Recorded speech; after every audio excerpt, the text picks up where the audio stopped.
May nagbenta nga pala sa akin ng mga tanso at wire. Meron pang washing machine na sira. Ito nga pala ay tinimbang ko. Pagkatapos nga pala ay pinugpok ko na din. Dami.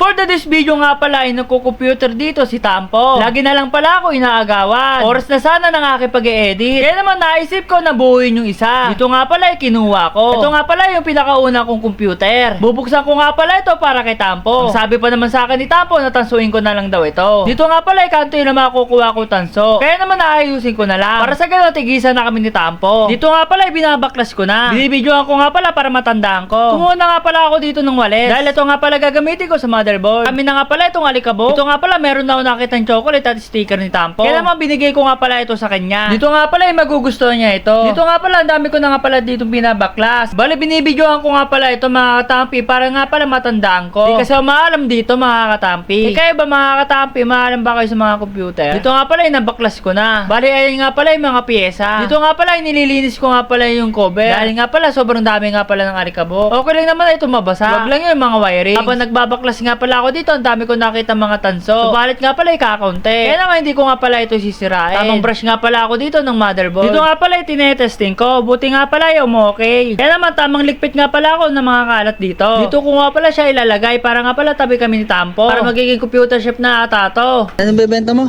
Anong bebenta mo? Eto, Yeah? Dami ah. kanti lang nga yun eh. Eto palang tanso.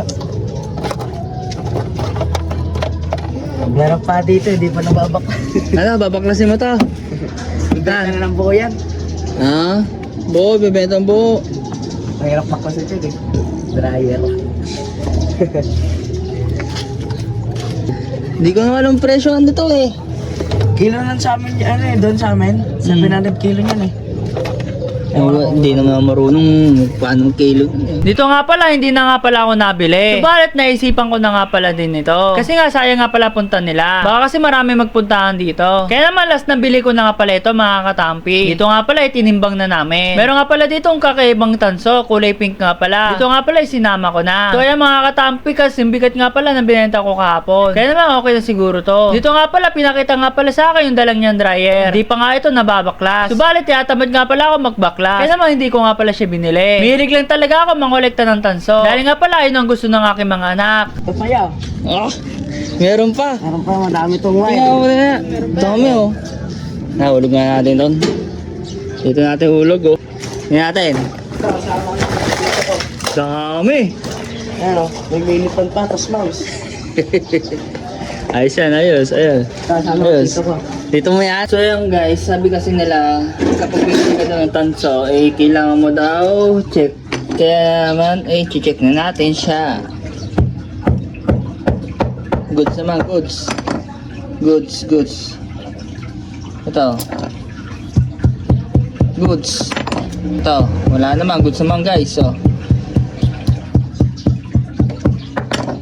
Ba, si Tampo. Tampo. Tingnan mo, dami ko tanso. Tampo. Bakit? Ha? Pakait pa si Tampo guys oh. Ayun oh, Tampo, dami ko tanso, Tampo. Paldo. Paldo, check mo, baka may bato. Check mo, baka may bato. Guys, check na ni Tampo kung may bato. Wala naman bato, ano? Ang tigas. Matigas lang kasi pinugpong ni Pape. Ayan guys, so bagong gising si Tampo guys. Check na nga yun yung tanso. May kulay pink guys oh. May pink dito guys. Ayan oh. Kulay pink. Ang ganda ng tanso no. Anong appliances kaya to? Kulay pink eh. Pwede yan. Pwede to? O yan oh. Kahit ano. Kahit ano. Si Tampo na nagsasabi na pwede daw. Ayan oh guys oh. Ganda. Tapos dami pang wear Tampo. Oh. God. Paldo!